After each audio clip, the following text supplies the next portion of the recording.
really? You have like the one person, they're out of grapefruit soda, and we all came here.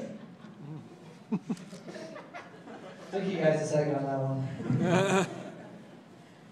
All right, let's start the show. Stop my something freaked me out the other day.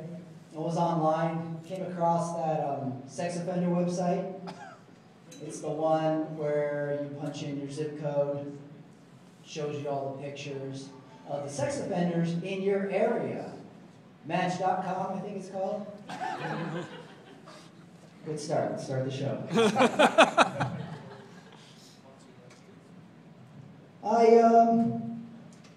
I had to join Match.com, to be honest with you. The first dating website I was on was not working out. Craigslist?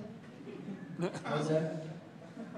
Hey, how come you never hear anything good happen on Craigslist? It's always bad. You never hear someone like, yeah, I went to go pick up my couch and you know what all worked out?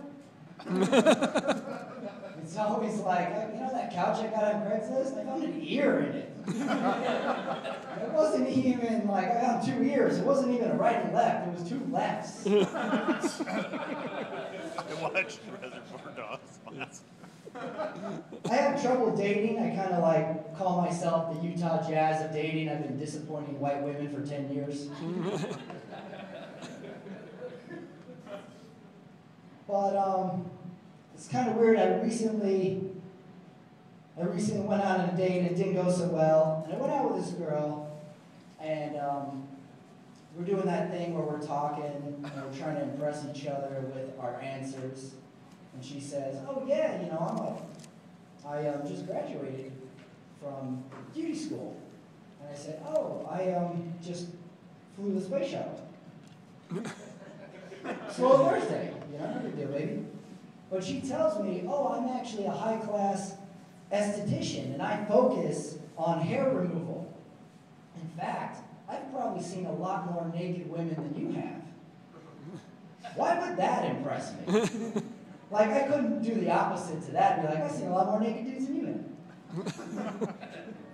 And how would I even fit that into a conversation, you know? I'd be like, "Oh, you know, I graduated college and I lived downtown, started a new job, and oh yeah, I've seen a lot of dongs." Still waiting for her to call. Let's see what happens. All right, let's start the show. Stop fucking around.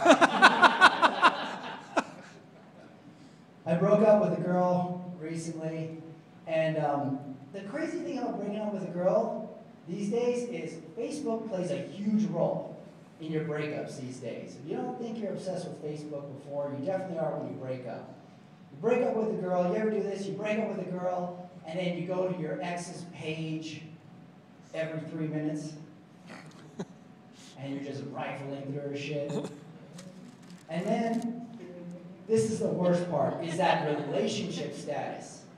I went to my ex's page, and she had updated it, and it said that she was in a relationship. And that was hard, because to me, that basically said, your ex is smashing a new guy. And I'm like, wow, it's been like 3 weeks. And I'm like stalking her and stuff, and I'm like, oh, she checked in at Target. We had some good times. But I see that she's in a relationship, so of course, I get flustered, and you know, I click the guy's profile, right? Because you know, that ought to calm me down. And it's always the same thing. You go to the guy that she's dating's profile, always the same picture. He's wearing the douchey sunglasses, and he's posing by his like Nissan Sentra.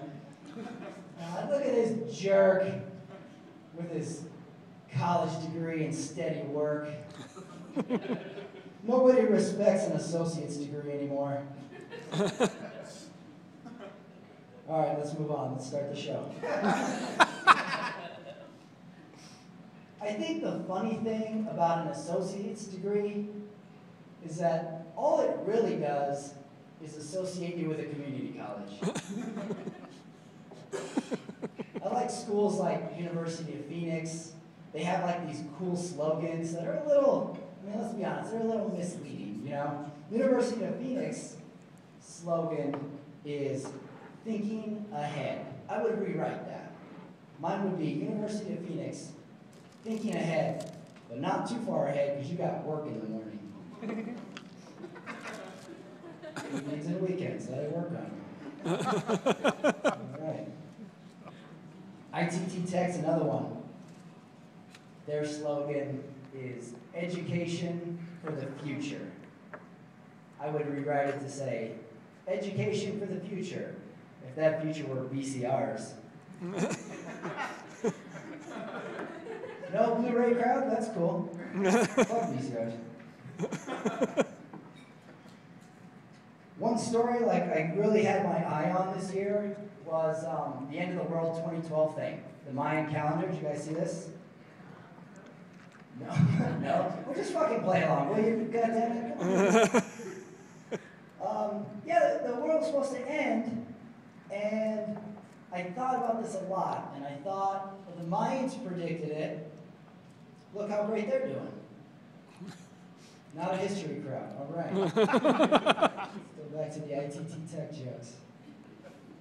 But I was thinking, sometimes don't you think we give ancient cultures a little too much credit, you know? Like, I watched the History Channel, and you got that PhD historian guy, and he's on there and he says, oh yeah, the Mayans were very smart. They knew all about lunar cycles and the constellations, and they were very advanced. No, they weren't. You know what's advanced? Indoor plumbing. Never seen a single toilet in any of those pyramids. Forget the stars. What'd you guys do with your piss and shit? That's what I want to know. I kind of think that there had to be one Mayan that saw this as a little unusual, though, you know? Probably had his head on straight and was hanging out one day, and these other Mayans ran up to him and they said, oh, hey, take a look at this. We discovered how to predict when the sun will rise and set using the constellations. And he said, hey, whose shit is all this? No, yeah, I heard you rise and set, that's cool. It seems like a lot of excrement around here. Maybe we should spend a little less time staring at the stars, a little more time inventing the pooper scooper. What do you think?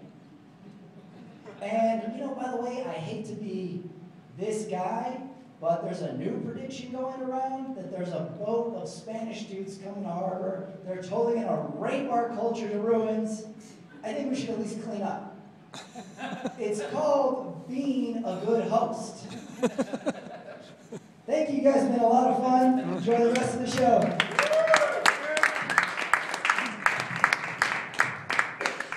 Patrick